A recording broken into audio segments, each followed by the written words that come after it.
I keep having a little voice in my head going, oh, that sounds boring. Life beyond personality would be boring.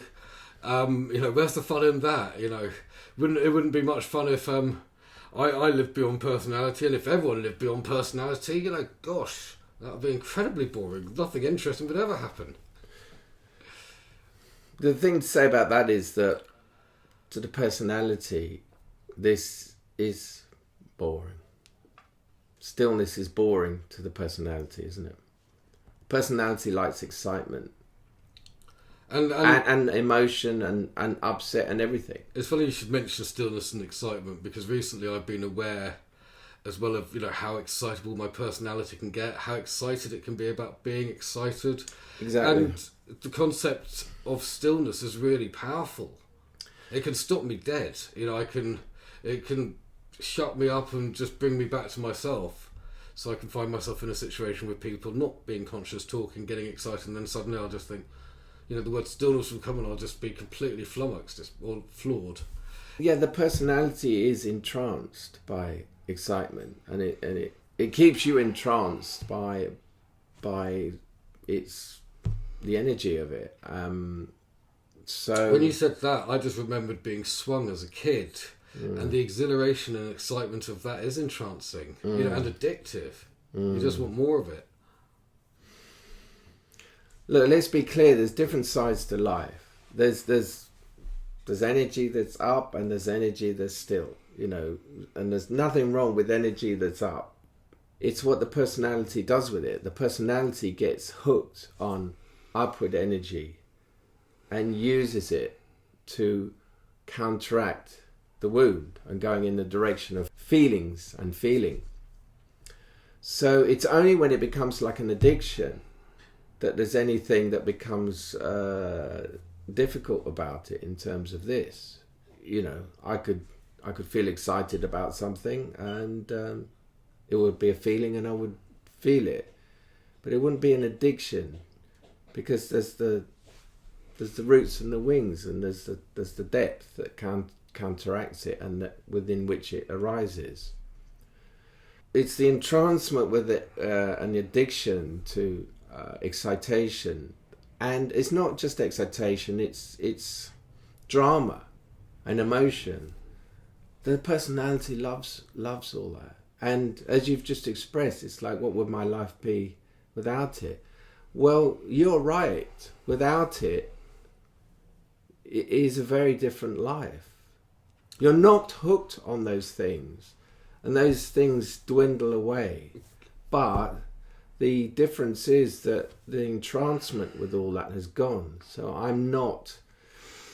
We talked about a Bergman film. I'm not that interested in emotion, and the exploration of this woman's upset and the husband's upset, and you get the clash, and I'm not very interested in that. One thing that came up for me when you were just saying that as well was, it's my desires and wants and all that make life interesting. How would I achieve anything or go anywhere without wants and desires? They're what make me human. I mean, I know they're also what makes the suffering, aren't they? The experience of, I don't have what I want, is there's something wrong. But, here's my personality sort of painting all these things that I know, create suffering as necessary, vital parts of life. Let's be clear, there's nothing wrong with ambition or something you want to achieve or where you want to go. All of that could be the character just playing out. So the problem comes once again with an addiction to it or a need to it to stop you feeling that this moment is okay. It all comes down to that. If there's any running away from whatever this is happening in this moment, then that is just addiction. Oh, if I had that, I'll be happy, and then I won't have to feel this. So it's taking the balanced view of how this works. That all those things you mentioned can be in a life after the shift, but they appear in a different context, and the context is not one of I need this, because I would say the root of the life after is that stillness, and that stillness needs so much less. I mean, I would say, if one is able to be here in this moment, there is an appreciation of what arises.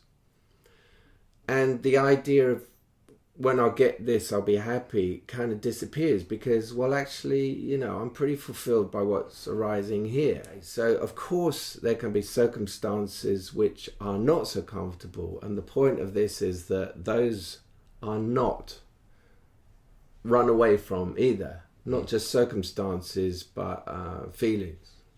Right? So none, you know, that doesn't necessarily go away. But once, again, the attitude to it is different. It's not like, I've just got to get away from this and then I'll be happy. It's more like, well, this is part of the whole. It's choiceless awareness that comes in and enters into whatever is unfolding in that moment.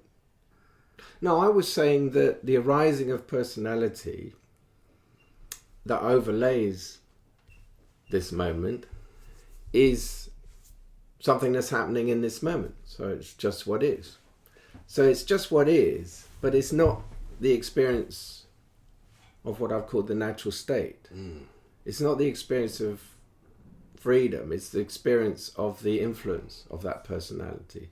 So there's nothing wrong with it. It's just what's happening. But we are talking about the possibility of a different experience. Why are we doing that? Because maybe there's something in you that most of the time doesn't really care about that, right? I think that's true to say, isn't it?